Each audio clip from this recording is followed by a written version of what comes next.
नमस्ते। आप सभी से अनुरोध है कि कृपया हमारे चैनल को सब्सक्राइब करें, वीडियो को लाइक करें और शेयर करें। अज्ञात बंदूकधारी अननोन गनमैन, जिनका कि पाकिस्तान में पूरा कहर है और जिन्होंने अभी अभी काशिफ अली, जो साले साहब हैं हमारे हाफिज़ महाराज के, लश्कर तैयबा के, तो उन अननोन गनमैन का कहर जो है वो अब बांग्लादेश में भी पहुंच गया है। बांग्लादेश, तो इस बांग्लादेश में भी साहब आज बड़ा ज़बरदस्त एक अननोन गनमैन का अटैक हो गया है। और वो अटैक कहाँ हुआ है? अटैक हुआ है, ये आप देख रहे हैं, ये है कॉक्सस बाज़ार। ये कॉक्सस बाज़ार जो बिल्कुल म्यांमार बॉर्डर से लगता हुआ है, यहाँ पर एक एयरफोर्स बेस है और इस एयरफोर्स बेस पे आज लगभग 2-2.5 घंटे पहले वहाँ पर एक बड़ा ज़बरदस्त अटैक हुआ। और उस अटैक में यह बताया जा रहा है कि 3 एयरफोर्स के बंदे, 2 वहाँ की सिक्योरिटी के बंदे और 13 अन्य लोग मारे गए हैं। 13 कौन थे? वो 13 जिन्होंने इस एयरफोर्स बेस पे अटैक किया था। यानी कि अब आप ये समझिए कि आप ये जान लीजिए कि बांग्लादेश में विद्रोह की शुरुआत हो गई है। अब इस अटैक को किसने कैरी आउट किया, इसके ऊपर अलग अलग बातें कह रही हैं, क्योंकि जिस क्षेत्र से अटैक हुआ है वहाँ पर रोहिंग्यों की बस्ती है। जी हाँ, वही रोहिंग्ये जिनको कि बांग्लादेश आर्मी और बांग्लादेश जिहादी जो है वो उनको अपना सहयोगी मान रहे हैं। लेकिन साहब आप ये जानिए कि ये रोहिंग्ये किसी के ही नहीं है। रोहिंग्ये जिस थाली में खाते हैं उसमें छेद करते हैं, इनकी बहुत पुरानी आदत है और इसी वजह से म्यांमार से इनको भगाया जा रहा है। यहाँ पर शेख हसीना ने इनको शरण दी और यहाँ कॉक्सस बाज़ार के, और ये जो यहाँ पर आप देख रहे हैं, ये जो एरिया है, ये एरिया है, ये है टेकनाफ। तो ये टेकनाफ और कॉक्सस बाज़ार के और उसके आसपास के क्षेत्र में यहाँ पर बहुत सारे रेफ्यूजी कैंप हैं जिसमें लगभग 10 लाख रोहिंग्ये रहते हैं। अब ये रोहिंग्ये जो हैं ये किसी के नहीं हैं, इनको आप पैसे दीजिए, किसी के लिए भी काम करने को तैयार है। तो अराकान आर्मी ने अपने पुराने कॉन्ट्रैक्ट से इनमें इन्फिल्ट्रेशन करके और यहाँ पर पूरा एक विद्रोहियों का बेस बना दिया है। मैंने आपको पहले भी बताया था कि ये जो क्षेत्र है ये वाला, आप ये देखिए कि ये क्षेत्र जो है ये, इसको बोलते हैं चिटगोंग हिल ट्रैक्ट। तो ये जो चिटगोंग हिल ट्रैक्ट है, जो मिज़ोरम से लगा हुआ जो क्षेत्र है, ये बुद्धिस्ट हिंदू मेजॉरिटी एरिया है। इसको नॉन मुस्लिम एरिया कहते हैं। जब इंडिपेंडेंस हुई थी तो ये चिट्टगांव हिल ट्रैक्ट अलग डिस्ट्रिक्ट हुआ करता था 1947 में, लेकिन 1947 में इसको दे दिया गया पाकिस्तान को, जबकि ये 97% नॉन मुस्लिम हुआ करता था।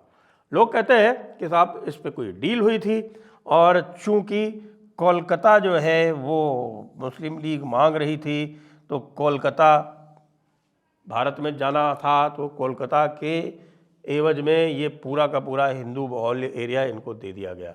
और उसके अलावा यहाँ पर एक कंटिन्यूटी बनानी थी। ये जो आप ऊपर देख रहे हैं ये हमारा जो कॉरिडोर है, चिकन नेक जिसको बोलते हैं, इस चिकन नेक से डायरेक्ट कांटेक्ट बनाने के लिए ये मुर्शिदाबाद और ये जो ये मुस्लिम एरिया था इसको दे दिया गया भारत में, और ये जो हिंदू एरिया इधर था, ये जेसोर इत्यादि का, इसको दे दिया गया पाकिस्तान में। तो ये डील हुई चुपचाप। वो सिरिल रैडक्लिफ हुआ करते थे, आपको पता है सिरिल रैडक्लिफ के ज़माने में ये सब काम हुआ। यहाँ तक की स्थिति ये थी कि जब 15 अगस्त को 14 अगस्त को आपको पता है पाकिस्तान को डोमिनियन स्टेटस मिला, और 15 अगस्त को यानी 14-15 की मध्य रात्रि को भारत को डोमिनियन स्टेटस मिला। और उस डोमिनियन स्टेटस के मिलने के बाद ये जो मुर्शिदाबाद एरिया है, ये जो आप देख रहे हैं, ये वाला जो क्षेत्र है, यहाँ पर पाकिस्तान का झंडा फहराया गया था। और ये जो क्षेत्र है ये वाला और ये वाला जो क्षेत्र है, इन क्षेत्रों में भारत का झंडा फहराया गया था। लेकिन फिर 18 तारीख को जब वो रैडक्लिफ अवार्ड सामने आता है तब पता चलता है कि इस तरह से क्षेत्रों की अदला बदली हो गई है। कॉक्सस बाज़ार अराकान आर्मी के डोमिनेशन में है इस समय।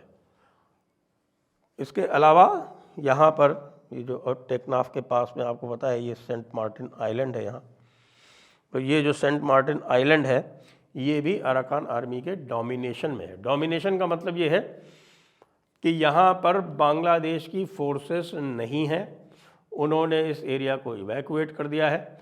यह एरिया जो फायर पावर है, जो आर्टिलरी है अराकान आर्मी की, उनकी रेंज में है और उन्होंने कह रखा है कि भाई यहाँ पर कोई भी बांग्लादेशी फोर्सेस नहीं रहेंगी। उनके लोग यहाँ पर नहीं हैं लेकिन उनके एजेंट्स यहाँ पर काम कर रहे हैं। अब इसी तरह से अब ये जो कॉक्सस बाज़ार एरिया है, ये टेकनाफ का एरिया है, ये भी अराकान आर्मी के रेंज में है। अराकान आर्मी भारत की सहयोगी है। अब अगला जो स्टेप होने वाला है, जो मैं वही बहुत दिनों से कह रहा हूँ कि यहाँ पर एक शांति वाहिनी काम करती है इस एरिया में, और ये जो शांति वाहिनी है वो जो चकमा बुद्धिस्ट हैं अधिकतर, उसमें शांति वाहिनी में ये लोग हैं। अब यहाँ भी अब कुछ दिनों में विद्रोह आरंभ होने वाला है। और इसके अलावा बांग्लादेश में क्या हो रहा है आपको पता ही है, यूनुस के हाथ से बाजी जा चुकी है।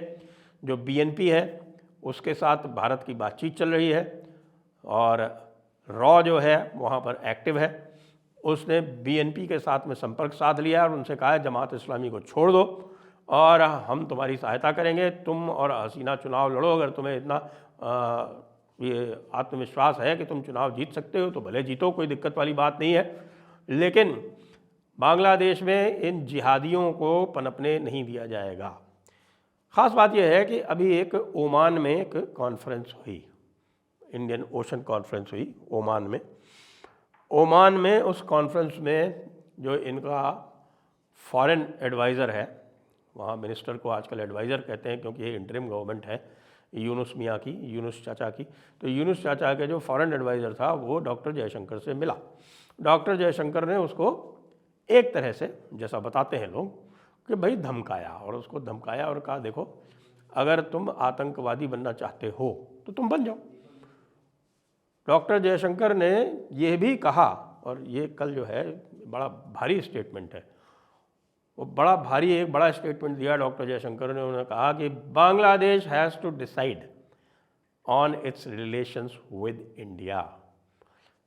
डिप्लोमेटिक लैंग्वेज में इसको बहुत कड़ा संदेश कहते हैं, और ये संदेश ये है कि तुम या तो सुधर जाओ, नहीं तो हम तुम्हारा वही हाल करेंगे जो हमने पाकिस्तान के साथ किया है। यानी पाकिस्तान को हमने पूरे विश्व में अलग थलग कर दिया है और तुम भी पूरी तरह से अलग थलग हो जाओगे। ये जो तुम सोच रहे हो कि तुम हमारे साथ चाइना कार्ड खेल लोगे, या तुम ये सोच रहे हो कि हमारे साथ जिहादी कार्ड खेल लोगे, या तुम ये सोच रहे हो कि हमारे साथ पाकिस्तान ISI कार्ड खेल लोगे, ये कुछ भी नहीं होने वाला है। जब हाफिज सईद का साला ही अननोन गनमैन के हाथों मारा जा सकता है, काशिफ अली, तो तुम्हारे ये छोटे मोटे जिहादी जो हैं ये क्या चीज़ है, ये कुछ नहीं कर सकते। इसी के साथ आपको ये भी पता है कि ऊपर यहाँ ये जो क्षेत्र है चिकन नेक वाला, यहाँ पर जो 33 कोर बैठी हुई है, 33 कोर सिलीगुड़ी के पास में जो बैठी हुई है, उसने एक ऑपरेशन डेविल स्ट्राइक भी किया हुआ है। मैंने आपको उसका पूरा डिटेल बताया हुआ है। तो सेना जो है वो पूरी तरह से तैयार बैठी है कि कुछ भी बदमाशी करें। इन्होंने ISI चीफ का यहाँ दौरा कराया था। ये जो रंगपुर एरिया है, इसको बोलते हैं रंगपुर क्षेत्र, ये जो रंगपुर क्षेत्र है यहाँ पर इनका दौरा कराया था, और दौरा करा के और भारत को एक तरह से आंख दिखाने का प्रयास किया था। और उसके बाद फिर यहाँ पर ऑपरेशन डेविल स्ट्राइक, ये पूरी यहाँ पर ऑपरेशन, एक ऑपरेशनल वहाँ पर जिसको कहते हैं कि एक एक्सरसाइज हुई, और उस एक्सरसाइज के बाद वो भाई लोग जो हैं हमारे वो थोड़े से टेंशन में आ गए। इसी बीच में ओमान में जो कुछ भी बात हुई थी उसके बाद बांग्लादेश ने अपने जो बॉर्डर वाले बॉर्डर गार्ड का जो चीफ है, चीफ ऑफ BGB, उसको भेजा है भारत में, और उन्होंने कहा कि हाँ आप लोग जो है वो जो भी आप बनाना चाहते हैं अपने स्ट्रक्चर्स, या अपनी बाड़ लगाना चाहते हैं, या अपनी फेंसिंग करना चाहते हैं, वो हमारे साथ आप जो है वो ज्वाइंटली कर लीजिए, हमारे व्यक्तियों को भी साथ में रखिए। ठीक है, उसमें कोई दिक्कत नहीं, भारत को तुम्हारा भी आदमी साथ आ जाए, कोई हमें ये प्रॉब्लम, कोई हम डिफेंस थोड़ी बना रहे हैं, हम तो इलीगल इमिग्रेंट्स जो हैं उनको रोकने का प्रयास कर रहे हैं।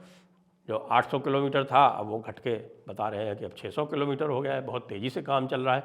पश्चिम बंगाल गवर्नमेंट भी आजकल उसमें सहयोग कर रही है। क्यों कर रही है आप सोच लीजिए, उनको भी जो है वो मैसेज मिला हुआ है, तो सबको मैसेज मिला हुआ है, सारे लोग काम कर रहे हैं और अननोन गनमैन अब एक्टिव हो गए हैं, जिसको हम कहते हैं कि एक्टिवली एक्टिव हो गए। और जिहादी जो हैं इनको अब चुन चुन के निशाना बनाया जाएगा अननोन गनमैन द्वारा, ऐसा मुझे लगता है, ऐसा मुझे लगता है। ये मेरा एजुकेटेड गेस है, क्योंकि कल जो मैसेज दे दिया डॉक्टर जयशंकर ने, उसको ये यूनुस मानने वाला तो है नहीं, क्योंकि यूनुस जो है वो गाइड होता है, आपको पता है, जो जॉर्ज सोरोस वाला जो डीप स्टेट का सिस्टम है उससे। और जॉर्ज सोरोस के डीप स्टेट वाला सिस्टम जो है वो पूरी तरह से भारत के विरोध में और ख़ास तौर से मोदी के विरोध में है। और जो दूसरा जो ऑपोजिशन वाला इकोसिस्टम है राहुल गांधी वाला, उसके फेवर में है। और अभी तक चूँकि सोरोस को अभी तक ट्रंप ने कुछ ऐसा काम नहीं किया है कि जिसके उसके विरुद्ध कोई क्रिमिनल कार्रवाई हो सके, तो इसीलिए भी सोरोस साहब के पर अभी तक पूरी तरह से कतरे नहीं गए हैं, इसीलिए अभी भी वो उड़ान भर रहे हैं।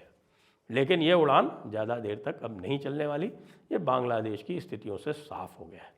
जाते जाते सब्सक्राइब करना ना भूलें और वीडियो को लाइक करना ना भूलें।